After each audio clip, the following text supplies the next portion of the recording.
શ્રી સ્વામિનારાયણ ભગવાનની જય. અક્ષર પુરુષોત્તમ મહારાજની જય. ગુરુ હરિ પ્રમુખ સ્વામી મહારાજની જય. ગુરુ હરિ મહંત સ્વામી મહારાજની જય. પ્રમુખ સ્વામી મહારાજ શતાબ્દી મહોત્સવની જય.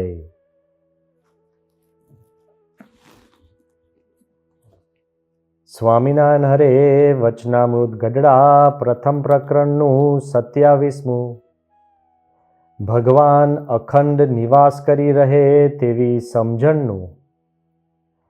સ્વામિનારાયણ હરે સંવત 1876ના પોષ સુધી દ્વાદશીને દિવસ શ્રીજી મહારાજ દિવસ ઉગ્યા પહેલા શ્રી ગઢડા મધ્યે દાદા ખાચરના દરબારમાં પરમહંસની જાયગાને વિશે પધાર્યા હતા ને માથે ધોળો ખેસ બાંધ્યો હતો તથા ધોળો ચોફાડ ઓઢ્યો હતો તથા ખેસ પહેર્યો હતો ને ઓટા ઉપર આથમણું મુખારવિંદ રાખીને બિરાજમાન હતા ને પોતાના મુખારવિંદની આગળ પરમહંસની સભા ભરાઈને બેઠી હતી.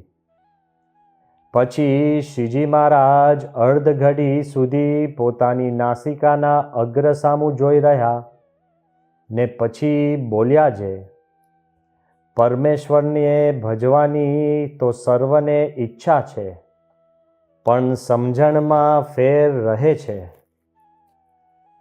ભગવાન સ્વામિનારાયણ ગઢડા પ્રથમ 27ના વચનામૃતની અંદર આ એમના પ્રથમ વિધાનની અંદર બે વિચાર આપણને આપે છે. એક વૈશ્વિક અને બીજો વ્યક્તિગત. મહારાજ કહે છે કે ભગવાનને ભજવાની તો સૌને ઈચ્છા રહે છે.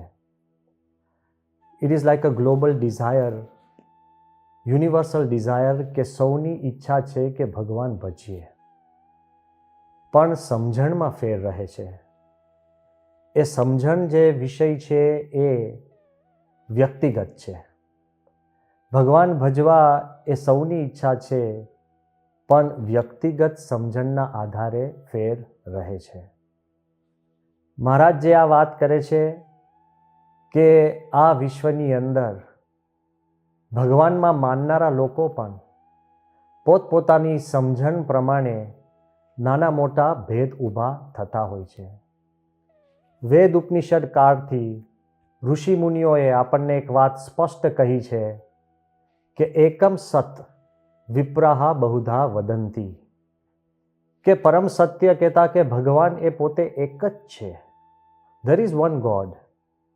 પણ જુદી જુદી સમજણના આધારે, જુદા જુદા અનુભવના આધારે, જુદા જુદા માર્ગદર્શનના આધારે જુદા જુદા ધર્મો ઉત્પન્ન થયા છે. જેમ કોઈ પર્વતની ટોચ હોય તો એક જ છે. The mountain peak is one but the ways towards that mountain peak are many. પર્વતની ટોચ સુધી પહોંચવા માટેના જે રસ્તા છે એ અનેક છે. તો એ ભેદ કયા કારણ ઊભા થાય છે? તો મહારાજ સ્પષ્ટ કહે છે કે સમજણમાં જે ફેર છે એના કારણે જુદા જુદા જે ડિફરન્સીસ છે એ આપણે ઊભા થયેલા જોઈએ છે. આ વાત નવી નથી કે હકીકતની અંદર તમે જો દુનિયાની અંદર જુઓ તો ધર્મ છે, પણ ધર્મની અંદર પણ નાની મોટી જુદી જુદી સમજણના કારણે જુદા જુદા રાહો આપણને જોવા મળે છે. અત્યારે એવું કહેવાય છે કે સ્ટેટિસ્ટિક્સ પ્રમાણે કે આ વિશ્વની અંદર 4200 જેટલા ધર્મો છે, રિલિજિયન. આશ્ચર્ય થશે કે કોક એક ધર્મ કે પોતપોતાના રીતે જુદો ધર્મ કે એના લીધે કંઈક જુદો ધર્મ કે કોઈ ખૂણામાં કોઈક નાના એક સંસ્કૃતિની અંદર પણ જુદા જુદા ધર્મો એ બધા પોતપોતાની રીતે માનતા હોય છે. પણ 4200 પણ ત્યાં પૂરું રહેતું નથી. આમ જોવા જઈએ તો ક્રિશ્ચન ધર્મની અંદર એવું કહેવાય છે કે લગભગ 35,000થી 45,000 જેટલા જુદા ડિનોમિનેશન્સ છે. એ પછી હિન્દુ ધર્મ, ઇસ્લામ, બૌદ્ધ, યહૂદી ધર્મ, દરેકની અંદર કેટલાય જુદા જુદા સંપ્રદાયો, નાના મોટા પંથો, નાની મોટી જુદી માન્યતાઓ એ આપણને નજરે પડે છે. અત્યારે કોઈના વિશે આપણે ટીકા ટિપ્પણ કરવા ભેગા નથી થયા, પણ એક વાત જે શ્રીજી મહારાજે કહી કે ભગવાન ભજવાની તો સૌને ઈચ્છા છે, પણ સમજણમાં ફેર રહે છે. અને આ જો વિશિષ્ટ રીતે પણ જો સમજવું હોય, આ કેવળ વિવિધ ધર્મના પૂરતું સીમિત નથી, પણ ધર્મની અંદર પણ જે અનેક સંપ્રદાયો છે, એ સંપ્રદાયની અંદર પણ જુદી જુદી ઉપાસનાના આધારે, જુદી જુદી માન્યતાના આધારે જુદા પંથો અને જુદી જુદી સંસ્થાઓ પણ આપણને જોવા મળે છે. પણ કોઈ એક જ સંસ્થાની અંદર સભા થતી હોય, આજે જ ધારો કે આપણી આ રવિ સભા ચાલે છે, તો કોઈક આ રવિ સભા ઘરે બેસીને સાંભળતા હશે, કોઈક ઓફિસમાં, કોઈક મુસાફરી કરતા હશે, કોઈક એક ખૂણામાં બેસીને પોતાના મોબાઈલ ઉપર કદાચ જોતા હશે, કોઈક એને રેકોર્ડિંગ કરીને પછી સાંભળતા હશે. પણ દરેક વ્યક્તિ જે સાંભળે છે એ દરેકની સમજણ એક કે બીજી રીતે થોડી થોડી અલગ પડતી જ હોય છે. એ પોતાના સ્વભાવના આધારે, પોતાના શ્રદ્ધાના આધારે, પોતાના સ્વાનુભાવના આધારે વ્યક્તિની સમજણમાં ફેર પડતો હોય છે. એક જ સભા, એક જ સંપ્રદાય, એક જ ઉપાસનાના પણ જો ભક્તો હોય, તો કોકને નિયમ ધર્મનું બળ હોય અને કોકને ઓછું હોય, કોકને ભક્તિનો વેગ હોય ને કોકને ઓછો હોય, કોકને વૈરાગ્ય હોય ને કોકને ઓછો હોય, એમ દરેકની સમજણ પ્રમાણે એક જ કુટુંબની અંદર પણ સમજણમાં ફેર પ્રમાણે જુદી જુદી રીતે ભક્તિ થતી હોય છે. તો શ્રીજી મહારાજ અહીંયા આગળ એક આગ્રહ કરે છે કે ભગવાન ભજવાનો તો સૌની ઈચ્છા છે, પણ સમજણમાં ફેર છે. તો એવી કઈ સમજણ મહારાજ અહીંયા રિવીલ કરે છે કે એવી કઈ સમજણ એવી છે કે પછી તમે કોઈ પણ સંપ્રદાયમાં હોય, જે પણ માન્યતામાં માનતા હો, પણ જો આ સમજણ જો દ્રઢ કરે તો ભગવાન નિવાસ કરીને રહે છે. એ કઈ સમજણ? તો મહારાજ કહે છે કે ભગવાનને કરતા સમજવા. એ પછી તમે જે ઈષ્ટદેવમાં માનતા હો, પણ એમને સંપૂર્ણ કરતા સમજતા હો કે સર્વોપરી ભગવાન સ્વામિનારાયણ એ કરતા છે. તો આપણે જો ભગવાનને કરતા સમજતા હોઈએ તો મહારાજ કહે છે કે ભગવાન નિવાસ કરીને રહે છે. હવે આ વાત આપણે બોલવી બહુ સહેલી છે. સાહજિક રીતે રોજ બે રોજ વાતોની અંદર આપણે કહેતા કે ભગવાને કર્યું તે ખરું અને ભગવાન જ કરતા છે. સો ઇઝી ટુ સ્પીક. બોલવું સહેલું છે, પણ સમજવું થોડું અઘરું છે. અને એ પ્રમાણે જીવવું એ તો વાત કંઈક અલગ જ છે. બીજાના ભલામાં આપણું ભલું, હુંય બોલું, આપય બોલો, અનેક જણ બોલે, મુખપાટમાં આપણે મોઢે કરી લીધું હોય, પણ એ પ્રમાણે સમજવું, જ્યારે કોકની જોડે અનબનાવ થાય અને પછી એનું ભલું કરવાનો વારો આવે તો સમજવું બહુ અઘરું છે.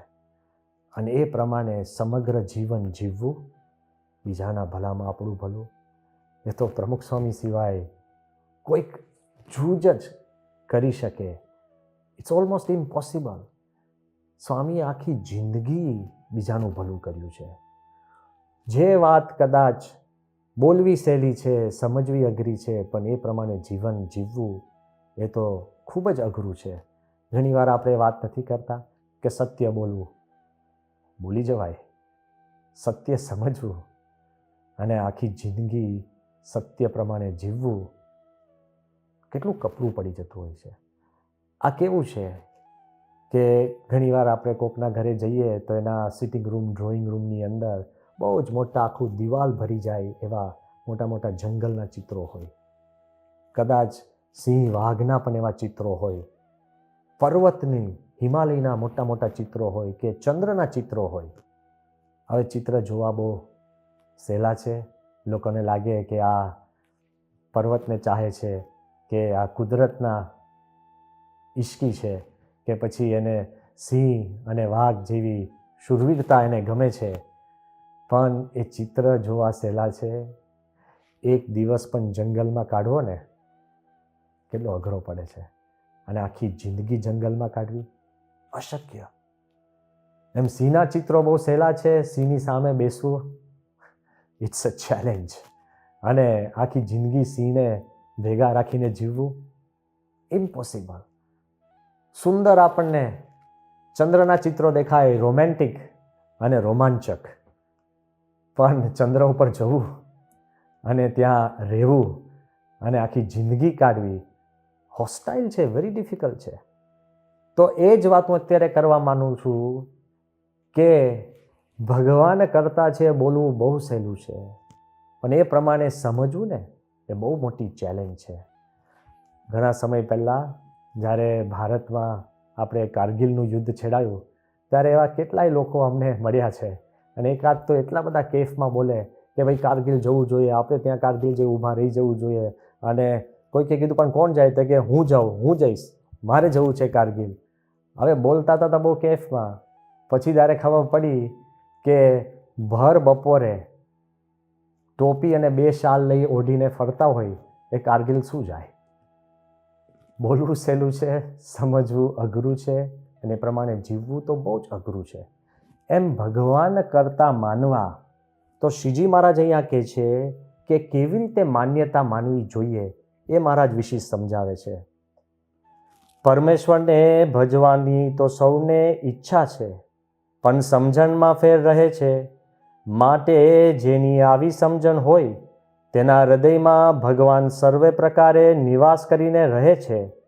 તેની વિગત જે એમ સમજતો હોય જે આ પૃથ્વી જેની રાખી સ્થિર રહે છે અને ડોલાવી ડોલે છે, તથા આ તારામંડળ જેનું રાખ્યું અધ્ધર રહ્યું છે, તથા જેના વરસાવ્યા મેઘ વર્ષે છે, તથા જેની આજ્ઞાએ કરીને સૂર્ય ચંદ્ર ઉદય અસ્તપણાને પામે છે, તથા ચંદ્રમાની કળા વધે ઘટે છે, તથા પાળ વિનાનો સમુદ્ર જેની મર્યાદામાં રહે છે, તથા જળના બિંદુમાંથી મનુષ્ય ઉત્પન્ન થાય છે, અને તેને હાથ, પગ, નાક, કાન એ આદિક 10 ઇન્દ્રિયો થઈ આવે છે, તથા આકાશને વિશે અધ્ધર જડ રાખી મૂક્યું છે, અને તેમાં ગાજવીજ થાય છે. એવા અનંત આશ્ચર્ય છે તે સર્વે મને મળ્યા એવા જે ભગવાન તેના કર્યા જ થાય છે. શ્રીજી મહારાજ ભગવાન કરતા છે એ સમજવા માટે વધુ ડિટેલ્ડ સમજણ આપણને આપે છે.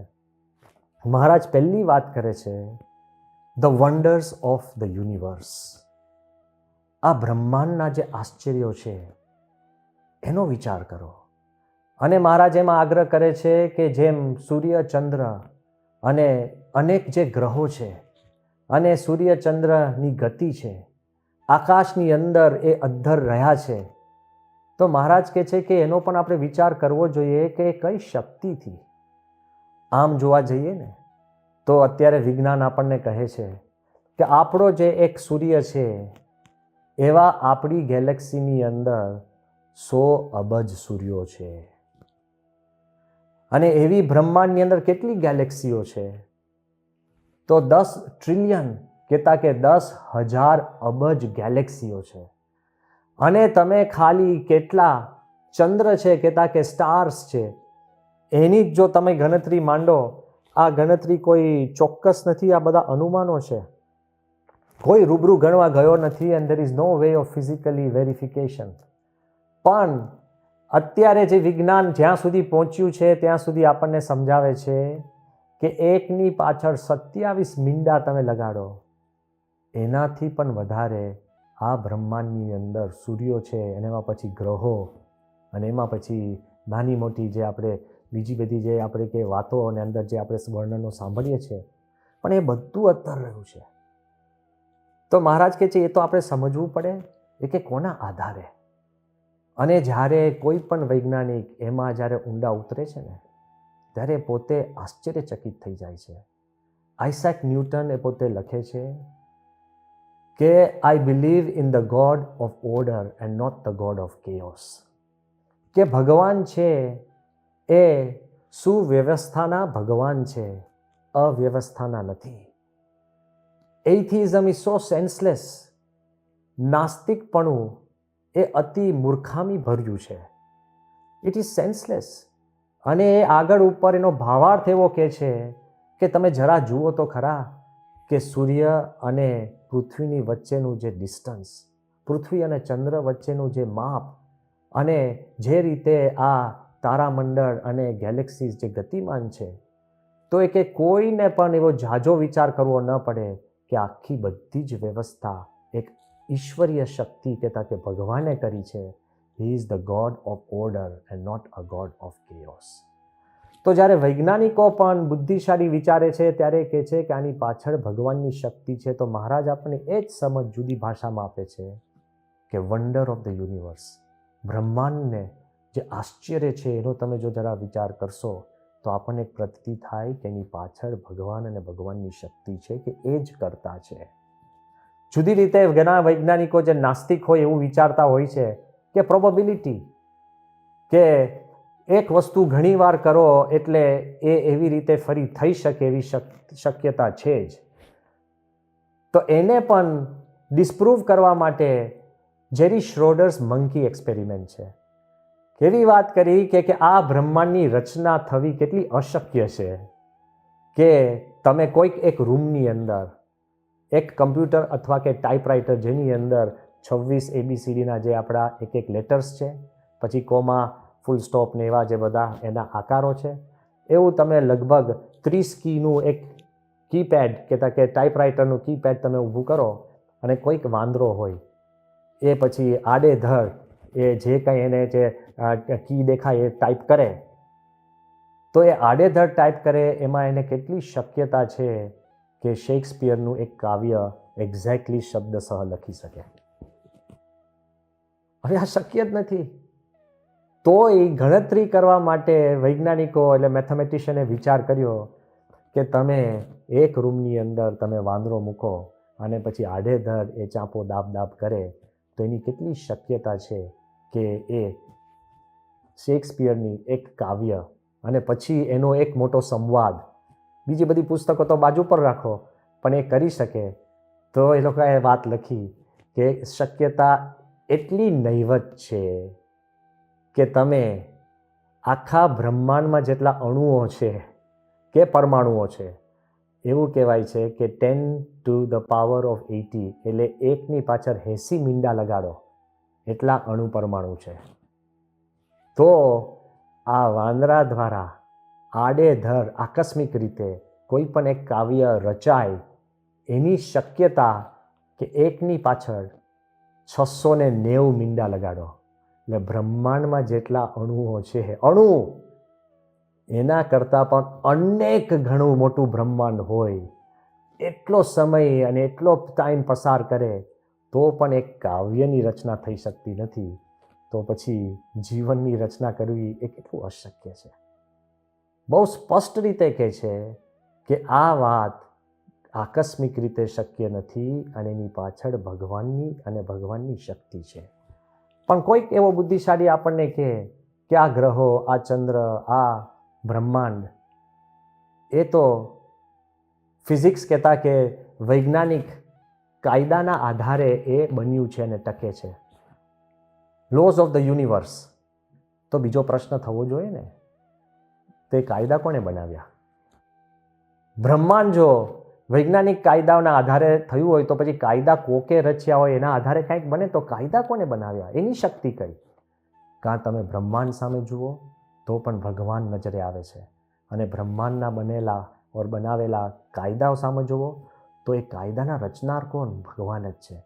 તો શ્રીજી મહારાજ અહીંયા આગ્રહ કરે છે કે બ્રહ્માંડનો વિચાર કરશો તો પણ આપણું મન ઠરશે કે આની પાછળ ભગવાનની અનંત શક્તિ છુપાયેલી છે. પણ એટલું લાંબુ ક્યાં થઈએ કે ત્યાં સુધી આપણી ગતિ જ નથી. તો મહારાજ અહીંયા આ જ પેરેગ્રાફમાં એવું કહે છે કે ભગવાનના બળે આ આકાશની અંદર વરસાદ અધ્ધર છે અને ગાજવીજ થાય છે અને વરસાદ વરસે છે. આ કુદરતના તમે કરામતો જુઓ the wonders of the world or the wonders of nature. કુદરતની સામે આપણે દ્રષ્ટિ કરશું તો પણ આપણને એક અહોભાવ થાય છે કે આમાં પણ મનુષ્યને તો કોઈ આમાં કર્તવ્ય છે જ નહીં. એક તમે બ્રહ્માંડ જુઓ, આ બ્રહ્માંડ બનાવવા તમે કે હું ગયા છીએ? ના. આ બ્રહ્માંડમાં આપણા પૃથ્વી પર રહેલા જેટલા 7 અબજ માણસો છે એમાંથી કોઈએ સૂર્ય ચંદ્ર બનાવ્યા છે? સ્પષ્ટ ના.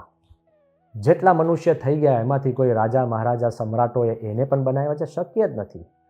પણ એ તો બાજુ પર મૂકો. પણ આપણે જે આ પૃથ્વી પર રહીએ છીએ તો પૃથ્વીની પણ જે કુદરતી જે કરામતો છે એના આપણે રચનાર છીએ. આ પર્વતો, આ નદી, આ વરસાદ, આ પાણી, આ હવા, આ પ્રકાશ. ડીડ વી મેક ધેમ? એ પણ આપણે ક્યાં બનાવ્યા છે? આપણે નથી બનાવ્યા તો એના રચનાર કોક તો હોય કે કંઈક તો હોય. એ તો વિચાર કરવો પડે ને. તો ભગવાનનું કરતાપણું સમજવા માટે જરા ઊંડો વિચાર કરવો પડે. તો તમે કુદરત સામે પણ જોઈએ છે ને, તો બીજી જાજી વાત નથી કરવી. મારા કરતાં પણ આપ વિશેષ જાણતા હશો. જ્યાં તમે દ્રષ્ટિ કરો ને એ પછી પશુ હોય, પંખી હોય, માછલી હોય કે ઝાડ હોય, એ પણ તમને આશ્ચર્ય પમાડે છે કે આપણે એવું કરી શકતા નથી. પણ એક તદ્દન નિર્જીવની હું વાત કરું, એક પ્રશ્ન મને પણ વારંવાર થયો છે અને આપને પણ કદાચ થશે કે ભગવાને આ પૃથ્વી પર જે કાંઈ રચના કરી છે એનો કાંઈક ને કાંઈક ઉપયોગ છે જ. તો જો જળના આધારે આપણું જીવન હોય, પાણી પીએ છે એટલે આપણું જીવન છે, તો આ પૃથ્વી ઉપર 75% પાણી છે. પણ એવું કહેવાય છે પીવા લાયક પાણી જે આપણે પી શકીએ એ ખાલી 2% જ છે. બીજું બધું જ ખારું છે. બધું જ 97.5% પાણી બધું જ ખારું છે, અપેય છે. તો એનો અર્થ શું છે? પીવા લાયક ખાલી 2% છે. એ 1.5% તો બરફની અંદર થીજીને નોર્થ સાઉથ પોલની અંદર અને ગ્લેશિયર્સની અંદર પડેલું છે. 1% જે પીવા લાયક પાણી છે એમાંથી પણ બહુધા નોર્ધન અમેરિકા કહેતા કે કેનેડા અને એની ઉપલા ભાગની અંદર જ બધી નદીઓમાં સમાયેલું છે. અને બીજું બધું આખા વિશ્વની નદીઓમાંથી એ પાણી વહે છે. જે આપણે પીએ છીએ ને એમાંથી આપણે એકલા નહીં, પશુ પંખી બધા પોતાનું જીવતર પામે છે. તો પાણી પીવા લાયક ખાલી 2% હોય અને 1% આખી પૃથ્વી પર વિસ્તરેલું હોય તો બહુધા 97.5% પાણી ખારું કેમ છે? એનો અર્થ શું? તો વૈજ્ઞાનિકો કહે છે કે જો આ સમુદ્રમાં પાણી ન હોય, એ જે સમુદ્રનું પાણી છે એ મોટું એર કન્ડિશનિંગ જેવું કામ કરે છે. આ પૃથ્વીનું જે ટેમ્પરેચર છે ને, જેમ એસી હોય ઘરમાં, એ આપણું ટેમ્પરેચર ઘરનું રૂમનું પરફેક્ટ રાખે, એમ પૃથ્વીનું ટેમ્પરેચર મેન્ટેન કરવાનું કામ આ સમુદ્રના પાણીનું છે. એ ન હોય તો આપણે ક્યારનાય બાષ્પીભવન થઈ જાત. વિચાર કરો, જે કાંઈ ભગવાને રચના કરી છે એ સજીવ કે નિર્જીવ, એની પાછળ પણ આપણને કંઈક કરામત નજરે જડે છે. પણ ત્યાં સુધી પણ ક્યાં જવું? બ્રહ્માંડને એક બાજુ પર રાખીએ. અરે કુદરત સામે પણ તમારી દ્રષ્ટિ ના હોય, પણ આપણા દેહ સામે તો દ્રષ્ટિ કરો. આવર ઓન બોડી. મહારાજ આજ વચનામૃતમાં બોલ્યા કે પાણીના બુંદની અંદરથી મનુષ્ય જન્મે છે અને એના હાથ, પગ, નાક, કાન આદિક બને છે. હવે વિચાર માંગી લઈએ. આપણે બહુધા તો એમ માનીએ છીએ કે આ મારું શરીર, મારો દેહ, અને આપણે પોતાના શરીરના કરતાં આપણે સમજવા લાગ્યા છે. પણ હકીકતમાં આપણે એના કરતા છીએ. મા બાપ દ્વારા આપણને આ શરીરની પ્રાપ્તિ થઈ, પણ મા બાપ કહેશે કે અમે તમને જન્મ આપ્યો, પણ ડીડ ધે ચૂઝ યુ? મા બાપે આપણને પસંદ કર્યા છે કે મારે દીકરો જોઈએ છે કે દીકરી જોઈએ છે? શું મા બાપ દીકરાને કેવા હાથ આવે, પગ આવે, કેવો ચહેરો આવે, કેવી બુદ્ધિ આવે એ સિલેક્ટ કરી શકે છે? નોપ. આપણે પણ આપણો દેહ આપણે માનીએ છીએ, તો આમાંથી આપણે શું પસંદ કરી શક્યા? આપણા ચામડીનો રંગ શું આપણે પસંદ કર્યો છે? એ તો જે મળીએ છે. આપણી આંખો, આપણો ફેસ જે રોજ ઉઠીને આપણે અરીસામાં જોતા હોઈએ, ઘણાને નહીં ગમતો હોય, તો વારે વારે જોવાથી પછી આપણે ટેવાઈ જઈએ કે ના આમ તો ઠીક છું. હું એમ કહું છું કે આપણો ફેસ જે રોજ જોવાનો એ પણ આપણે ક્યાં સિલેક્ટ કરી શક્યા છે? આપણી હાઇટ, વ્યક્તિની બુદ્ધિ, શરીરમાં જે આપણને રોગ થાય છે ન થાય એ પણ ક્યાં સિલેક્ટ કરી શકીએ છીએ? અરે આપણે જમીએ છીએ પણ અંદર શરીર કેવી રીતના પચાવે છે એ તમને ને મને ક્યાં ખબર છે? નીકર એન્ટાસિડની ગોળીઓ કેમ લેવી પડે? ઇનડિજેશન કેમ થાય? વાત હું એવું કહેવા માંગુ છું કે આપણું શરીર જ પણ એક બહુ મોટી કરામત છે. ઘણીવાર આપણને બધાએ સંતોએ પણ વારંવાર વાત કરી છે અને બધા આપણે સમજીએ જ છે કે એક એક અંગ એ મોટી મોટી એક ઇન્ડસ્ટ્રી કે ફેક્ટરી જેવું કામ કરતા હોય છે. માણસનું જે મગજ બુદ્ધિ એ કેટલું બધું કામ કરે છે. આખા બ્રહ્માંડ જેટલું મોટા મોટા આપણે સાધનો કરીએ તો પણ મગજની તોલે આવે નહીં. એવી રીતે આ મગજનું મૂલ્યાંકન કરવામાં આવે છે. પણ એ બધી વાત બાજુ પર મૂકી એકદમ સામાન્ય વાત હું કરવા માંગુ છું કે શરીરની અંદર તમને ચામડીનો રંગ કેવો આવે, તમારે આંખનો રંગ કેવો આવે, તમારી બુદ્ધિ કેવી રીતના વિકાસ થાય, તમારા જે એક એક વસ્તુ એની જે માસ્ટર બ્લુપ્રિન્ટ કહેવાય એ છે જીન્સ. અત્યારે હમણાં આ કોરોના વાયરસના યુગની અંદર આપણે બધા વારંવાર આ વાત સાંભળતા હઈશું કે જેનેટિક એન્જિનિયરિંગ, જીન્સ, એ જીન્સના આધારે આપણું આખું શરીરની રચના થતી હોય છે. એવું કહેવાય છે કે આપણા શરીરની અંદર જે જીન્સ છે અને દરેક વ્યક્તિની અંદર લગભગ 25,000 જેટલા જીન્સ હોય છે, પણ આખા પૃથ્વીની અંદર જેટલા જીવિત મનુષ્ય છે એ અબજો મનુષ્યના તમામ જીન્સ તમે ભેગા કરો તો એક અંગૂઠીમાં સમાઈ જાય. એટલા બધા એકદમ સૂક્ષ્મ છે, એક અંગૂઠીમાં નાનકડી. હવે આ જીન્સનું મેપિંગ કરવા માટે જ્યારે વ્યક્તિ જેટલા અંદર ઊંડા ઉતરે છે તો આ જીન્સનું મેપિંગ કરવા માટે કે જીન્સ કેવા છે, મનુષ્યનું જે હ્યુમન જીનોમ એ કેટલું ઊંડું છે એની માટે પણ વૈજ્ઞાનિકો બહુ આપણે કહીએ ને કે બહુ જ મહેનત કરી છે. 1990થી સાલ લઈ 2003 સુધી 13 વર્ષ સુધી વિશ્વના 4-5 હજાર મોટા ડૉક્ટરો, વૈજ્ઞાનિકો ભેગા થઈ ધ હ્યુમન જીનોમ કરીને મોટો પ્રોજેક્ટ એ લોકોએ શરૂ કર્યો હતો. અને એ પ્રોજેક્ટના મુખ્ય સૂત્રધાર ડૉક્ટર ફ્રાન્સિસ કોલિન્સ. અને એ ડૉક્ટર ફ્રાન્સિસ કોલિન્સે લખે છે કે જ્યારે મનુષ્ય માત્રનું 13 વર્ષ પછી જુદી જુદી પ્રોફેશનમાંથી બધા બુદ્ધિશાળી વૈજ્ઞાનિકો ભેગા થઈ અને હ્યુમન જીનોમ એટલે કે માનવ માત્રનો જે જેનેટિક કોડ એ લોકોએ રિવીલ કર્યો કે શોધ્યો, એની પાછળ હેતુ શું હતો કે કોઈ પણ વ્યક્તિનો જેનેટિક કોડ મળે તો એને 5 વર્ષ પછી શું રોગ શક્ય બની શકે છે, એને ક્યારે આ બીજું પ્રશ્ન થશે, એનું શરીરની અંદર એના હાડકાં ક્યારે નબળા થશે, એ બધું જ તમને વર્ષો પહેલાં મેપ મળી જાય. એટલે એનો ઈલાજ વર્ષો પછી જ્યારે પ્રશ્ન થાય ત્યારે શોધવો ન પડે, અગાઉથી જ ઈલાજ કરવામાં આવી જાય, જેથી કરીને મનુષ્યનું જીવન એની કક્ષા બહુ ઊંચી બની જાય. આ જ્યારે આખું સંશોધન એટલે મુખ્ય તો 4-5 હજાર મુખ્ય ડૉક્ટરો અને સંશોધકો અને એનો બેકફોર્સ કેટલો હતો?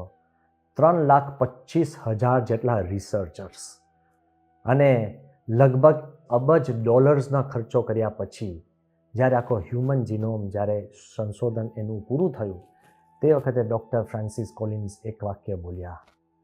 એ કહે છે, we have just seen the manuscript of man which was just known to God before. ભગવાને જે મનુષ્ય માટેની જે મેન્યુસ્ક્રિપ્ટની રચના કરી એ અમે જોઈ. અને બીજું એને કીધું કે God is the answer to all those things that science can never નો. કે વિજ્ઞાન જે પામી જ નથી શકતું, વિજ્ઞાન જ્યાં અહોભાવથી અટકી જાય છે એનો જવાબ પણ એ ભગવાન જ છે. અને હકીકતની અંદર આ હ્યુમન જીનોમ કહેતા કે મનુષ્યનો જેનેટિક કોડ કેટલો મોટો પ્રાપ્ત થયો છે. તો સમજવા માટે હું કહું છું કે આપણા શરીરની અંદર જે ક્રોમોઝોમ્સ છે અને એની અંદર જે હ્યુમન જેનેટિક કોડ છે તો લગભગ 3.2 બિલિયન એટલે 3.2 અબજ અક્ષરો એક પેરની અંદર. એવી બીજી તમે પેર ગણો એટલે એના ડબલ થાય એટલે 6.4 અબજ નાના અક્ષરો આવે. એટલે ધારો કે અક્ષર એટલે હું શું કહું છું, ABCD 4 અક્ષર હોય અને આ સ્પીડે તમે બોલો કે ABCDEFGHIJ, આ જ સ્પીડમાં, અને તમે અત્યારે શરૂ કરો તો રાત દાડો અટક્યા વગર, શ્વાસ લીધા વગર તમે બોલ કરો તો લગભગ 62 વર્ષ તમને લાગે ખાલી હ્યુમન જેનેટિક કોડ બોલવા માટે. 62 યર્સ. બેવ જો પેરની વાત કરો, એક પેર 31 વર્ષ. આટલો બધો જ્યારે હ્યુમન જેનેટિક કોડ એ લોકોએ શોધ્યો પછી પણ મનમાં એમ થાય કે આની રચના તો ભગવાન સિવાય કોઈ શક્ય જ નથી.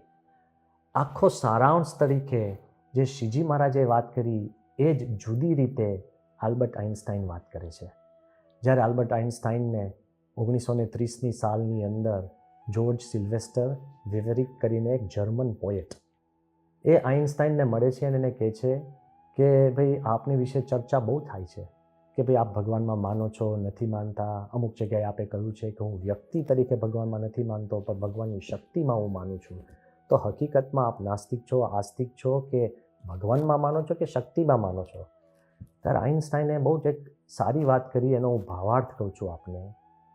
એને કીધું કે ભાઈ હું એથિસ્ટ તો નથી, હું નાસ્તિક તો નથી જ, પણ મારી પરિસ્થિતિ કેવી છે કે કોઈક એક બાળક એ રૂમમાં જાય છે અને એ રૂમની અંદર લાઇબ્રેરી છે અને લાઇબ્રેરી પુસ્તકાલય છે, પણ એ લાઇબ્રેરી કેવી છે કે there are books right up to the ceiling, કે છતને અડી જાય ત્યાં સુધીની પુસ્તકો પુસ્તકો પુસ્તકો પુસ્તકો ચારે બાજુ છે.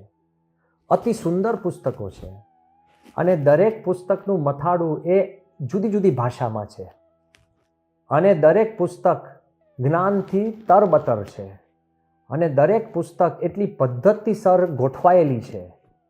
એટલે આઇન્સ્ટાઈન એવું કહે છે કે મારી પરિસ્થિતિ એક બાળક જેવી છે, પણ હું જ્યારે આ પુસ્તકાલયમાં જઉં છું ત્યારે મને એટલું તો ખબર છે કે આ પુસ્તકો મેં લખી નથી, કોઈકે લખી છે. અને આ પુસ્તકો જે ભાષામાં લખાઈ છે એ ભાષા મને આવડતી નથી, તેના કારણે કે આ ભાષા સાચી નથી એવું ન કહેવાય. અને આ પુસ્તકોની અંદર જ્ઞાન ભરેલું છે એ મને સમજાતું નથી, પણ એને કરીને એ અજ્ઞાન નથી પણ જ્ઞાન જ છે. અને બીજું આ બાળકને દેખાય છે એટલી પદ્ધતિસર આ પુસ્તકો ગોઠવાયેલી છે કે એનો ગોઠવનાર કોક તો હોવો જોઈએ. એ કહે છે કે આપણને આ બ્રહ્માંડ દેખાય છે, આપણે તો બનાવ્યું નથી. આ બ્રહ્માંડની ભાષા કદાચ આપણને બરાબર સમજાતી નથી, એને કરીને બ્રહ્માંડ મટી જતું નથી. અને આ બ્રહ્માંડ એવું મિસ્ટીરિયસ છે. એ કહે છે કે I am the marvellous force of the world that sways the કોન્સ્ટેલેશન્સ.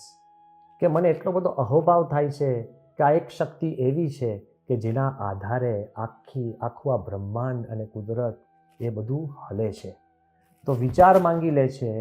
મહારાજ એ જ વાત કરે છે કે તમે જ્યારે wonders of the universe, wonders of nature, wonders of the human body and wonders of things around us એનો વિચાર કરશો ત્યારે આપણને દ્રઢ થાય કે આ બધાના કરતા ભગવાન છે. પણ ત્યાં આપણી વાત પૂરી થતી નથી. શ્રીજી મહારાજ આગળ કહે છે, મહારાજ કહે છે કે અને પૂર્વે જે અનંત પ્રકારના આશ્ચર્ય થઈ ગયા છે તથા હમણાં જે થાય છે તથા આગળ થશે તે સર્વે મને મળ્યા એવા જે પ્રત્યક્ષ ભગવાન તે વતે જ થાય છે. મહારાજ અહીંયા આગળ એક વાત કરે છે કે જેનો આપણે વિશેષ વિચાર કરવો જોઈએ. મહારાજ કહે છે કે પૂર્વે જે આશ્ચર્ય થઈ ગયા તે તો આપણે બધા કયા કે કુદરતના આ તે કરામતો, પણ અત્યારે જે થાય છે તો અત્યારે કયા આશ્ચર્ય, અને ભવિષ્યમાં જે થશે તો શું નવો સૂર્ય ઉગશે કે નવા પર્વતો બનશે, તો ભવિષ્યમાં કયા આશ્ચર્ય. તો આમાં આપણે જો સમજવું હોય તો એક રીતે સમજી શકીએ કે જેમ વ્યક્તિ વિશેષને વિશેષ કોઈ પણ વસ્તુમાં ઊંડા ઉતરતા જાય છે ત્યાં નવા નવા આશ્ચર્યો બારે આવતા જ જાય છે. જેટલા મગજની અંદર ઊંડા ઉતરે છે એમ પણ મગજ વધારે વ્યક્તિઓને વધુ અઘાત દેખાતું જાય છે.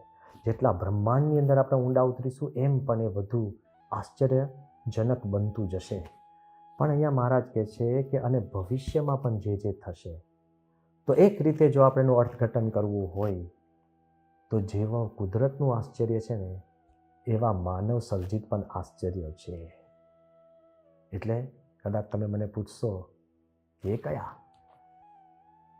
તો જ્યારે તમે કુદરતની અંદર જીવતા હોઈએ, બ્રહ્માંડની અંદર જીવતા હોઈએ અને જ્યારે આપણને આટલા બધા આશ્ચર્ય હોય તો પણ આપણને કેમ એવું મનાતું નથી કે ભગવાન જ કરતા છે? કેમ વારે વારે આપણે એકડો ઘૂંટવો પડતો હોય છે કે આપણે કરતા નથી? કારણ કે સૂક્ષ્મ રીતે આપણે એવું માનવા બેસી ગયા છે કે આપણે જ કરતા છે. એમાં આપણો વાંક શું? જરા જુઓ તો ખરા કે આપણે જે ઘરમાં અત્યારે રહીએ છીએ એ કુદરતે બનાવ્યું છે કે આપણે બનાવ્યું છે? માનવ સર્જિત, મેનમેડ. ઘરની અંદર તમને જે ખુરશી દેખાય છે, ટેબલ દેખાય છે કે લાઇટો દેખાય છે એ કુદરતે બનાવી છે કે આપણે? માનવ સર્જિત. ઘરની અંદર તમને ટેલિવિઝન દેખાય છે કે ફ્રીજ દેખાય છે, અરે ઘરમાંથી જેવા આપણે બહાર જઈએ અને જે રોડ રસ્તા દેખાય છે કોને બનાવ્યા? કુદરત, માનવ સર્જિત. એના ઉપર વાહનો, એ સ્કૂટર કહો, સાયકલ કહો, ગાડી કહો, બસ કહો, ટ્રેન કહો, પ્લેન કહો, અત્યારે રોકેટ કહીએ, એ કુદરતમાંથી બનેલા છે કે માનવ સર્જિત? માનવ સર્જિત. આપણે જે આ દુનિયાની અંદર જે દેખાય છે એ વસ્તુ તો આપણે જોઈએ છે, પણ જે અદૃષ્ટ છે એ પણ માનવ સર્જિત છે. કેવી? તો કાયદા કાનૂન, જેના આધારે લો ઓફ જસ્ટિસ, જે બધા કાયદા છે માનવ સર્જિત છે. કયા કુદરતી કાયદા છે? જે બધા નિયમો આવે છે માનવ સર્જિત. શિક્ષણ, એજ્યુકેશન ઇઝ મેનમેડ. એમાં કયા કુદરતના કાયદા છે? માનવ સર્જિત આપણે એકેડેમિક કોર્સિસ ઊભા કર્યા છે. અરે કાયદા કાનૂન ઉપરાંત જે અર્થતંત્રની વ્યવસ્થા કહેતા કે પૈસા, એ ક્યાં કુદરતમાંથી પ્રગટ થયા છે? ટ્રેડ, વેપાર, જેમાં અડધી આપણી જિંદગી પસાર થઈ જતી હોય છે. એના ઉપરાંત આપણે જોવા જઈએ જે પ્રિન્સિપલના આધારે યુદ્ધો થતા હોય છે, કહેતા કે કોમ્યુનિઝમ, સામ્યવાદ, ડેમોક્રેસી, લોકશાહી, એ બધા માનવ સર્જિત વિચારો છે. આપણું જે જીવન છે તમે ચારે બાજુ જે જોશો એ બધું જ માનવ સર્જિત છે. તેના કારણે આપણે એમ માનીએ છીએ કે આ બધાના કરતાં પણ મનુષ્ય છે, ભગવાન ભૂલાઈ જતા હોય છે. બરાબર છે, સૂર્યોદય થાય સવારે અને સૂર્યાસ્ત થાય સાંજે, એ કુદરત. પણ દર સેકન્ડે તમે ઘડિયાળ જુઓ એ માનવ સર્જિત છે. એના કારણે આપણે એક ભ્રમણામાં પડી જઈએ છીએ કે માનવને એવું લાગે કે હું કરતા છું. એનો જવાબ પણ ગુરુહરિ પ્રમુખ સ્વામી મહારાજે બહુ સુંદર રીતે આપ્યો છે. 16 મે 2011ની એ સાલ પ્રમુખ સ્વામીની ઉંમર 91 વર્ષની હતી અને તે વખતે સ્વામીશ્રી થોડું લાલ પટ્ટા ઉપર વોકિંગ કરવા બહાર આવ્યા અને વોકિંગ કરીને બાપા ખુરશીમાં બેઠા અને તે વખતે ડૉક્ટર નિકુલે બાપાની પલ્સ લીધી અને નિકુલે એવું કીધું કે 68 છે. એટલે મેં કીધું કે બહુ સારું. અને બાપા કે એમ? એટલે ડૉક્ટર નિકુલે કીધું કે બાપા બહુ જ સારી પલ્સ કહેવાય. સ્વામી કે આજે જ? એ કે ના બાપા, દર વખતે સારી હોય છે. અને પછી સ્વામી કે પણ વધઘટ થાય છે ને? ત્યારે ડૉક્ટરોએ સ્વામીને સમજાવ્યું કે બાપા એ વધઘટ થાય એ સારું કહેવાય, કે આપણે ચાલતા હોય ત્યારે પલ્સ વધે, બેસીએ ત્યારે ઓછી થાય, સૂતા હોય ત્યારે એકદમ ઓછી થાય, પણ સૂતા વધે તો એ સારું ન કહેવાય. અને તે વખતે નાનચંદ સ્વામી કીધું કે બાપા પણ આપણે જો પેસમેકર રાખીએ તો પછી છે ને એ પલ્સ એક જ સરખી રહે અને એ મશીન છે ને આપણને હૃદયના ધબકારા એ આપતું હોય છે. એટલે સ્વામી એકદમ કુતૂહલતાથી યોગીચંદ સ્વામી સામે જોયું. યોગીચંદ સ્વામી કીધું બાપા એક મશીન હોય છે જે ઇલેક્ટ્રિક ઇમ્પલ્સથી એ આપણા ધબકારાને નિયંત્રણ કરતી હોય છે. અને તે વખતે સ્વામીએ કહ્યું બાપા કે મશીન એ મશીન, ગમે તેટલા મશીન મૂકો, ગમે તેટલી દવા આપો, ગમે તેટલા ઉપચારો કરો, ગમે તેટલા ડૉક્ટરો બોલાવો, પણ જ્યારે માણસની આવરદા પૂરી થાય એટલે પૂરી થાય જ છે. અને પછી બાપાએ કીધું કે જ્યારે આવરદાની દોરી તૂટે ત્યારે માનવ ન સાંધી શકે તેને ત્યારે. બાપાએ કીધું કે જ્યારે આવરદા પૂરી થાય ત્યારે કોઈ પણ વસ્તુ એને ઠીકઠાક કરી શકતી નથી. અને પછી અમે પણ દેખતે વાત કરી, મેં જ કીધું કે બાપા પણ ઘણીવાર બાપા એવું હોય છે કે ડૉક્ટરોના ઉપચારોથી, આ વૈજ્ઞાનિકોની શોધખોળથી કોઈકનું હાર્ટ બંધ થઈ ગયું હોય અને પછી મહેનત કરે તો પાછું જીવતું થાય છે. એટલે અત્યારના સાધન સામગ્રીના આધારે, વિજ્ઞાનના આધારે આવરદા આપણે લંબાવી શકતા હોઈએ છીએ. બાપા કે એમાં શું આવરદા લાંબી થઈ? કે તો એની જે મૂળ આવરદા લખી હતી એ પૂરી કરવા માટે પાછું હૃદય જીવતું થાય છે. આવરદા તો ભગવાને જે આપ્યો એ પ્રમાણે જ થાય છે, એમાં વધઘટ થઈ શકતી નથી. એટલે અમે કીધું કે બાપા એ બધું બરાબર, પણ અત્યારે એવા વૈજ્ઞાનિક ઉપચારો થયા છે. સાંઈ કે કેવા? મેં કહ્યું બાપા હવે એ ઇન્જેક્શન નીકળ્યા છે કે માણસ ભલે વૃદ્ધ થયો હોય તો ઇન્જેક્શન આપો એટલે કરચલીઓ દૂર થઈ જાય એટલે જુવાન થાય. તો સાંઈ કે જુવાન થાય પણ આવરદા વધે ખરી? મેં કહ્યું સ્વામી હા, એવી પણ અત્યારે વ્યવસ્થા છે કે ઘૂંટણની આવરદા પૂરી થઈ ગઈ હોય અને તમે ઘૂંટણનું ઓપરેશન કરો અને ઘૂંટણ તમે બદલો તો પછી ઘૂંટણની આવરદા પૂરી થઈ ગઈ હોય તેની વધી કે નહીં? સાંઈ કે તો ઘૂંટણની આવરદા વધી પણ માણસની આવરદા ક્યાં વધી? એને તો ભગવાને જેટલા વર્ષ લખેલા હોય એટલા વર્ષ જ એને જીવવાનું હોય, એમાં કોઈ એને વધઘટ કરી શકતું નથી. હવે જ્યારે આ બધી વાતચીત ચાલતી હતી એમાં પછી મેં એવું કીધું કે બાપા આ બધી વાત તો બરાબર છે, પણ આમાં એટલું તો આપણે કહેવું પડે ને કે વૈજ્ઞાનિકોએ આ બધી જે ભગવાનની જે બધી કરામતો છે એમાં વૈજ્ઞાનિકોએ મદદ તો કરી કહેવાય. સ્વામી કે માણસ શું ભગવાનને મદદ કરી શકતો? આ તો ભગવાને આટલી બધી આપણને સૃષ્ટિ રચીને આપી છે, એમાંથી તમે કાંઈક ઉત્પન્ન કરો પણ મૂળ આભાર તો ભગવાનનો જ છે ને. આપણે શું મદદ કરી શકતા હોય? ભગવાન આપણને આટલી બધી મદદ કરે છે એટલે આપણે જીવી શકીએ છીએ. આ બધી જ્યારે વાતો ચાલતી હતી એમાં અચાનક મેં કંઈક ઉમેર્યું. મેં કહ્યું બાપા અત્યારે આપણે શાસ્ત્રોમાં તો લખેલું છે કે પહેલાં મનુષ્યની આવરદા 1,00,000 વર્ષ હતી, પછી 10,000 વર્ષ, પછી 1,000 વર્ષ, પછી 100 વર્ષ અત્યારે. તો મેં કહ્યું કે જેમ આવરદા સમયાંતરે બદલાતી ગઈ તો પછી 100ના 200 વર્ષ પણ થઈ શકે ને? સાંઈ કે પણ એ આવરદા નક્કી કોણે કરી? કયા યુગમાં કેટલી હોવી જોઈએ? સાંઈ કે તે કરીશ? મેં કહ્યું ના. સાંઈ કે તેને મેં કરી નથી, ભગવાન નક્કી કરે છે. ભગવાન નક્કી કરે એ પ્રમાણે જ થાય ને એ પ્રમાણે જ જીવન જીવાય. એટલે મેં કહ્યું બાપા જરા ક્ષમા કરજો અને હું તર્ક નથી કરતો પણ એક વિચાર આવે છે. સાંઈ કે બોલો? મેં કહ્યું સ્વામી આમ જોવા જઈએ તો ભગવાને મનુષ્યને પાંખ તો આપી નથી. એનો અર્થ શું થયો કે મનુષ્ય ઉડી ન શકવો જોઈએ? તો ભગવાને પાંખ નથી આપી એટલે આપણે તો ઉડવું ન જોઈએ, પણ માણસે પોતાની બુદ્ધિના બળે વૈજ્ઞાનિકોએ વિમાન બનાવ્યા અને એ વિમાન ઉપર માણસ ઉડી શકે છે.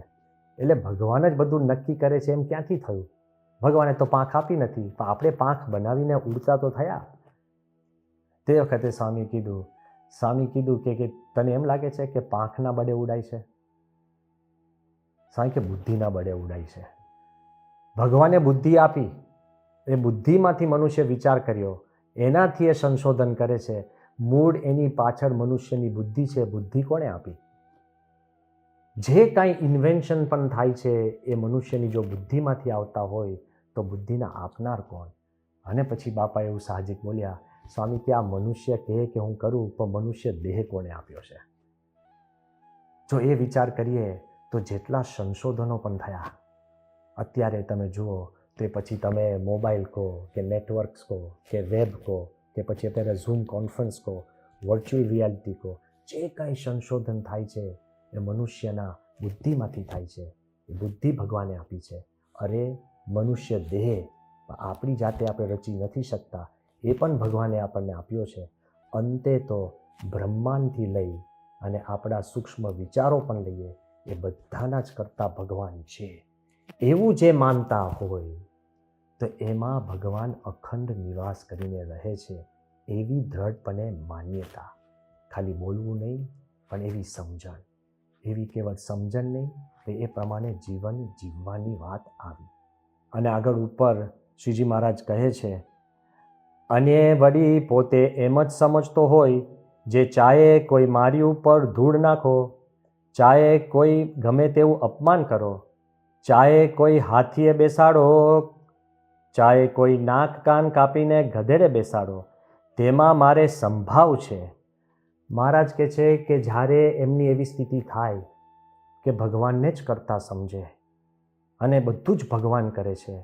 એટલે કેવળ આ બ્રહ્માંડની રચના નહીં, કુદરતની રચના નહીં, પોતાના શરીરની નહીં, કેવળ પોતાના જીવનની અંદર જે કાંઈ નાના મોટા પ્રસંગો બને છે બધાની પાછળ ભગવાનની જ શક્તિ છે એવું જ્યારે મનાય ત્યારે શ્રીજી મહારાજ કહે છે કે એને એવો સમભાવ ઊભો થાય. સામે પણ ભગવાન છે ને અહીંયા પણ ભગવાન છે, આગળ પાછળ ઉપર નીચે ચારે બાજુ ભગવાનનો જેને અહેસાસ થાય પછી એના ભેદભાવ ક્યાં રહે છે. એવી સમજણ હોય કે એને સંભાવ ઊભો થાય. મહારાજ કહે છે એને ઊંચ નીચના ભેદ ટળી જાય, માન અપમાનના ભેદ ટળી જાય અને એને કંઈક સહન કરવું પડે એવું પણ રહેતું નથી. સમગ્ર જગ્યાએ એને સંભાવ ક્યાં સુધી, રૂપવાન કે કુરૂપવાન એ બધું જ એને સમ વર્તે, ક્યાંય એનું મન મોહ પામે નહીં. અને એ સ્થિતિ કેવી છે કે એને સંભાવ રાખવો ન પડે, નેચરલી સંભાવ જ રહે. શાસ્ત્રીજી મહારાજ જ્યારે એકવાર ટ્રેનમાં મુસાફર કરતા હતા અને શાસ્ત્રીમાં જ ઊભા થયા અને ઉપરનું જે બોર્ડ હોય એ પાટિયું એમના માથે અથડાયું. હરિભક્તો બેઠા હતા, એકદમ દુઃખી થઈ ગયા. શાસ્ત્રીમાં જ એકદમ હસતા હસતા કે તમે ચિંતા કેમ કરો છો, કે આ ધૂળનું છે અને આ જે પાટિયું છે એ પણ ધૂળનું છે. ધૂળ રીતે સંભાવ થાય તોય તમને દુઃખ નથી થતું. પણ જ્યારે એવા સંત છે, શાસ્ત્રીજી મહારાજ પોતે એ બધામાં જ ભગવાન જોતા, તો કોઈ કેટલા અપમાન કર્યા છે, કેટલી એમને પીડા આપી છે, લેશ માત્ર શાસ્ત્રીજી મહારાજે કોઈની માટે કુસંકલ્પ નહીં, અપશબ્દ નહીં, કુવિચાર પણ કર્યો નથી. વિચાર તો કરો કે બધું જ ભગવાનની એ રચના સમજતા હોય, એમના જીવનમાં નાના મોટા જે કાંઈ પ્રસંગ બનતા હોય એ પણ ભગવાન જ. એકવાર મને યાદ છે કે સારંગપુરમાં બાપા બેઠા હતા, સ્વામી પાસે અમે ગયા અને બહુ દુઃખી અને વ્યથિત હતો અને સ્વામીને કીધું કે સ્વામી એક બે જે લોકો છે એકદમ અજ્ઞાની છે અને આસુરી વૃત્તિવાળા છે, કાંઈ લેવા દેવા વગર આપણને હેરાન કરે, કોકને દુઃખી કરે, ગામને દુઃખી કરે, એની એવી પ્રકૃતિના છે.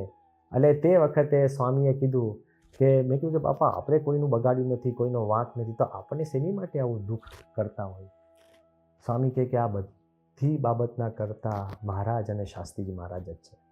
મેં કીધું બાપા આપણને દુઃખ થાય એમાં પણ કરતા શાસ્ત્રી મહારાજ. સ્વામી કહે કે તું પેલા જે અસુર જેવી વ્યક્તિ છે એને તું કરતા માને, તું એમ કે એના દ્વારા થયું તે કરતા બની જાય. કરતા તો ભગવાન અને આપણા ગુરુ બે જ છે. ભગવાન અને સંતને જ કરતા માને તો એને કોઈ દુઃખ રહેતું નથી. સહન કરવાની કોઈ વાત જ નથી, સંભાવ વર્તે.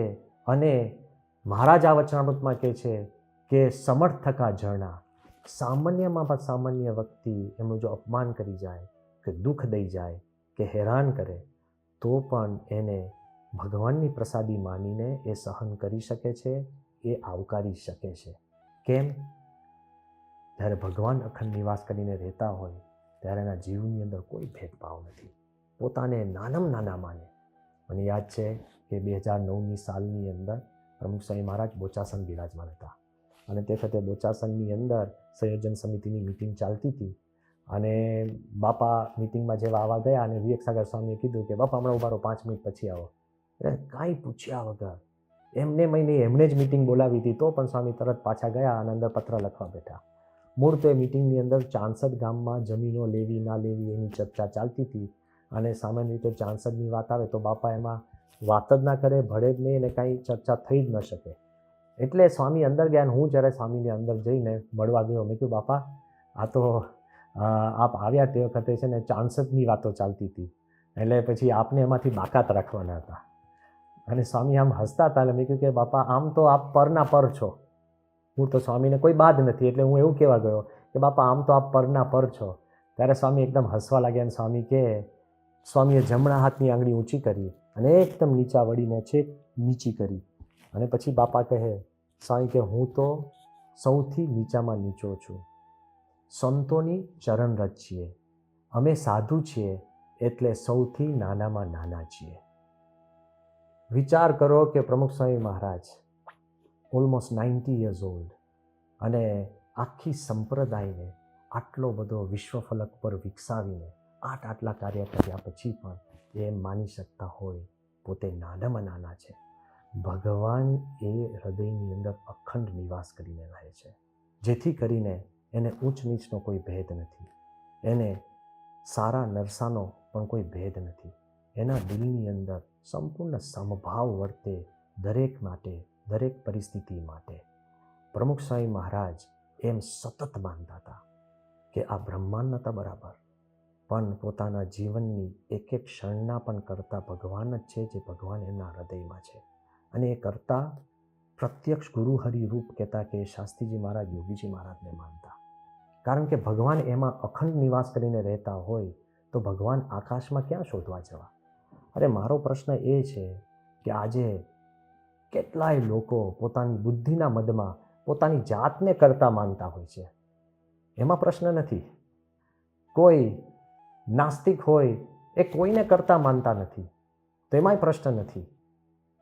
તો પોતાની જાત કરતા કોઈને કરતા ન માનવા, એના કરતાં જેના માટે તમને આદર છે, જે પવિત્ર છે, એવા પોતાના ગુરુ હરિરૂપને પણ કરતા માનવા એ અનંત ઘણું વિશેષ છે.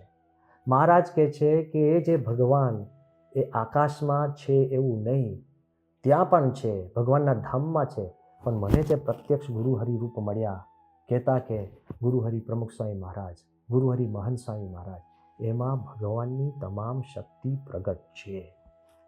છેલ્લા શ્વાસ સુધી પ્રમુખ સ્વામી મહારાજે પોતાના તમામ કાર્ય પોતાના ગુરુને જ સમર્પિત કર્યા છે. સ્વામી વારંવાર કહેતા કે આપણે ક્યાં કંઈક સંસ્થા ચલાવીએ છીએ, એ તો મહારાજ સ્વામી શાસ્ત્રી મહારાજ યોગીજી મહારાજ ચલાવે છે. અત્યારે મહંત સ્વામી મહારાજ પણ એમ જ કહે છે કે બધું જ પ્રમુખ સ્વામી મહારાજ જ ચલાવે છે, મહારાજની જ શક્તિ ચલાવે છે. પ્રમુખ સ્વામી મહારાજને જ્યારે 1994માં પ્રાગની અંદર જ્યારે આપણે નૌકા વિહાર કરતા હતા, ત્યારે ત્યાંના રિપોર્ટરે એક પ્રશ્ન પૂછ્યો કે તમે કેટલા વર્ષથી ધર્મના વડા છો? Since how long have you been the religious head? અને તે વખતે સ્વામીને જ્યારે ભાષાંતર કર્યું, સ્વામી એકદમ સહજતાથી બોલી ગયા. સ્વામી કે અમારા ધર્મના વડા તો શાસ્ત્રીજી મહારાજ છે, અમે તો એમના આદેશ પ્રમાણે સંદેશ આપીએ છીએ. ઇમેજિન, આટલા વર્ષો પછી પણ શાસ્ત્રી મહારાજના ધામમાં ગયા પછી 44 વર્ષ થઈ ગયા, તોય પ્રમુખ સ્વામી મહારાજ એમ જ માનતા કે સંપ્રદાયના વડા શાસ્ત્રીજી મહારાજ છે, અમે તો એના આદેશ પ્રમાણે સંદેશ આપીએ છીએ. પોતાની વાણી પણ એ પોતાના ગુરુ એના કરતા છે એવી દ્રઢપણે માનતા. કેવળ દેહ નહીં, કેવળ વિચારો નહીં, કેવળ કાર્યો નહીં, પોતાની વાણી નહીં, પોતાનું અસ્તિત્વ એ ભગવાન અને પોતાના ગુરુના આધારે છે. આવું જ્યારે વ્યક્તિત્વ હોય ત્યારે ભગવાન અખંડ નિવાસ કરે. એ તો મહારાજ આગળ વાત કરે છે કેવા સંત જગતના આધારરૂપ બની જતા હોય છે, કે જેની આંખોમાં જોનાર ભગવાન છે, જેના પગમાં ચાલનાર ભગવાન છે, અને ભગવાનની દયાએ કરીને, એની શક્તિએ કરીને કે અનંત લોકોની આંખોને એ પોતે પ્રકાશમાન કરવા માટે પણ સમર્થ થાય છે. અને પગમાં ચાલવાની શક્તિ પણ એ સંતની દયાથી પ્રાપ્ત થાય છે. એનો અર્થ શું? તેનો અર્થ પણ આપણે સૂક્ષ્મ રીતે સમજી શકીએ એમ છે કે જે વ્યક્તિ જેટલું ભગવાનને કરતા સમજે છે ને, એને એવી દ્રષ્ટિ પ્રાપ્ત થાય છે કે એની દ્રષ્ટિ પ્રમાણે બીજાને પ્રેરણા પ્રાપ્ત થતી હોય છે. એવા ભક્તો એ પછી સત્પુરુષ હોય કે ન હોય, સત્સંગમાં પણ એવા આપણને ભક્ત જોવા મળતા હોય છે કે જે સંપૂર્ણ ભગવાન આધારિત જીવન જીવતા હોય છે.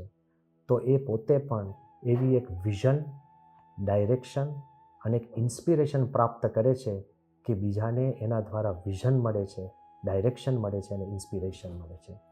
1861ની સાલની અંદર વિક્રમ સંવત જ્યારે ભગવાન સ્વામિનારાયણ સરદારના તળાવની અંદર સ્નાન કરતા હતા, અને મહારાજ જ્યારે સ્નાન કરવા અંદર આવ્યા તે વખતે મહારાજના પ્રતાપે તમામ માછલીઓને સમાધિ થઈ ગઈ, એટલે બધી માછલીઓ સરફેસ ઉપર તરવા લાગી. તે વખતે મુક્તાનંદ સ્વામીને ચિંતા થઈ કે આકાશની અંદર બધી સમડીઓ ભેગી થઈ હતી. મુક્તાનંદ સ્વામીને થઈ કે આવી રીતના જો એ પાણીના સરફેસ ઉપર બધી આ માછલીઓ તરશે તો એક એક સમડી આવીને માછલીઓ લઈ જશે.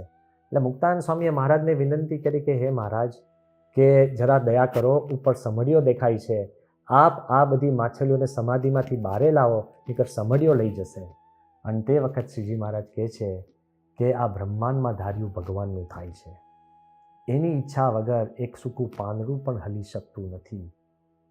તો શ્રીજી મહારાજ કહે છે કે તો કોની તાકાત છે કે આ માછલીઓને સ્પર્શી શકે. અને મહારાજ કહે છે કે જેની રક્ષામાં હું છું એને કોણ મારી શકે. ભગવાન જેની રક્ષામાં છે એને કોણ મારી શકે. આવી જ્યારે ભગવાનમાં કરતાપણાની દ્રઢતા થાય ત્યારે માણસ સંપૂર્ણ નિશ્ચિંત બની જાય છે અને સંપૂર્ણ એનું જીવન નિર્વિઘ્ન બની જાય છે. જે ભક્તો ભગવાનને કરતા સમજ્યા છે એનું જીવન કેટલું પ્રેરણાદાયક બની ગયું. હમણાં જ તાજેતરમાં 12 સપ્ટેમ્બર 2020માં આપણા સન્નિષ્ઠ બાઈ હરિભક્ત ભારતીબેન વઢવાના ખૂબ ચુસ્ત સત્સંગી, આખી જિંદગી સત્સંગ કર્યો છે. એમના 3 પુત્રો કિરણભાઈ, યોગેશભાઈ અને યતીનભાઈ. જ્યારે એમના મધરની છેલ્લા 4 વર્ષથી તબિયત નરમ હતી, દવા કરાવી, ઉપચાર કરાવ્યા, એ તો અખંડ આનંદમાં જ રહેતા, સત્સંગ કરાવતા, સત્સંગ મહિલા કાર્યકરો જોડે ખૂબ એમનો ઘનિષ્ઠ સંબંધ. પણ જ્યારે એના છેલ્લા દિવસો હતા અને તે વખતે એમનાય મનમાં હતું કે હવે જાજુ જીવાશે નહીં, અને ડૉક્ટરોએ જ્યારે કીધું કે એમની કિડની સંપૂર્ણ ફેલ થાય છે એટલે એમને ડાયાલિસિસ કરવું પડશે અને દવાખાને જવું પડશે, ત્યારે માતુશ્રીએ એમના દીકરાઓ અને સંબંધીઓને બોલાવીને કીધું કે એક વસ્તુ તમે લખી રાખો કે મારે દવાખાને જવું નથી અને દવાખાનું ઘરમાં લાવવું નથી. અને નિરાશાપણે નહીં, કેફથી, દ્રઢતાથી. અને એ દિવસોની અંદર જેટલી બહેનો બધી જે સત્સંગી એમના જે હેતપ્રીતવાળા એ બધા જોડે ઝૂમ કોન્ફરન્સ ઉપર બધી મહારાજની, સ્વામીની, મહિમાની બધી વાતો કરી. થોડા દિવસો પછી એમના કુટુંબીઓ જે અમેરિકામાં રહેતા ડૉક્ટરોએ પણ કીધું કે આપણે આવી ઈલાજ કરવો પડશે. ત્યારે પણ એમણે એવું કીધું કે મારે એક જ વાત સૌને કરવી છે કે ભગવાન ભજી લેવા. અને થોડા દિવસ પછી પણ જ્યારે એમને મનમાં નક્કી કર્યું તો રાતના 11 વાગે એમના ઘર મંદિરે આવી અને પ્રમુખ સ્વામીની મૂર્તિ એમના હાથમાં લઈ, એમના સગાવાલા બધા છે નજીક, અને એકદમ આનંદ અને કેફમાંથી સ્વામી જોડે વાત કરવા લાગ્યા અને કીધું કે બસ સ્વામી હું આવું છું. એવું નહીં, લાચારીથી નહીં કે બસ બાપા હવે લઈ જાઓ, ધામમાં તેડાવો, એવું નહીં. ડાયરેક્ટ કમ્યુનિકેશન કે હવે હું આવું છું. ઘડીઓમાં એમની આંખ બંધ થાય છે, કોમામાં ગયા અને પછી પોતે હસતા સ્વસ્થ રીતે ભગવાનના ધામમાં પહોંચી ગયા. તો મારે એ વાત કરવી છે જે ભગવાનને કરતા માને છે અને કોઈ બીજાનો આધાર પણ એ રાખતા નથી અને ભગવાનના બળે જે જીવે છે એને મૃત્યુ પણ પાછું પાડી શકતું નથી. તો એને જીવનમાં નાની મોટી ક્ષણો બને એ ક્યાંથી પાછું પાડી શકે? આપણે તો પ્રગટના ઉપાસક છીએ. આપણે શ્રીજી મહારાજ સર્વોપરી ભગવાન છે જે આખા બ્રહ્માંડના કરતા છે, આપણી જીવનની એક એક ઘડીઓના પણ કરતા છે, આપણા જીવન અને અસ્તિત્વના તો તે કરતા છે. અને એ ભગવાન પ્રગટ ગુરુ હરિરૂપ મહાન સ્વામીમાં આપણને પ્રાપ્ત થયા છે, જે સમગ્ર સત્સંગના આધાર છે. તો આપણને જ્યારે આવી પ્રાપ્તિ થઈ હોય ત્યારે આપણે ભગવાનને સંપૂર્ણ રીતે કરતા માનીએ. The wonders of the universe, the wonders of the world and nature, the wonders of the human body and the wonders of your mind and my existence. આ બધાના કરતા ભગવાન છે અને પ્રગટ ગુરુ હરિરૂપ એ આપણા જીવનના કરતા છે. તો વિશેષ દ્રઢતા રાખી અને વિશેષ સત્સંગ કરી શકીએ એવું આ વચનામૃતનો સાર છે. બરાબર એકમ સત અને વિપ્રાહા બૌધા વદંતી. પણ જ્યારે સર્વે વિપ્રા એક વાત તો કરે છે કે ભગવાન જ કરતા છે, એ તમે પછી જે ધર્મ, જે સંપ્રદાય, જે માન્યતામાં આપણે માનતા હોઈએ, પણ ભગવાનને સંપૂર્ણ કરતાં આપણે જો સમજી શકીએ તો આપણા જીવનમાં સ્થિરતા આવે છે અને આપણા જીવનના આધારે બીજાને પણ સ્થિરતા પ્રાપ્ત થાય છે. તો આજના દિવસે આપણે વિશેષ પ્રાર્થના કરીએ કે આ કપરા સમયની અંદર પણ આપણે વિશેષ ભક્તિ, વિશેષ સ્થિરતા રાખી શકીએ. Let us become the centre of peace and not the centres of war. Let us become a source of stability and not a source of instability. આપણે સ્થિરતાના કેન્દ્ર બનીએ, અસ્થિરતાના નહીં. ભગવાનમાં શ્રદ્ધા રાખી એ જ વિશેષ આજના દિવસે પ્રાર્થના. ઇતિ વચનામૃતમ. એવી રીતે ગઢડા પ્રથમ પ્રકરણનું 27મું થયું. શ્રી સ્વામિનારાયણ ભગવાન. આવી વધુ કથા સાંભળવા શ્રવણમાલા ચેનલને સબસ્ક્રાઇબ કરો.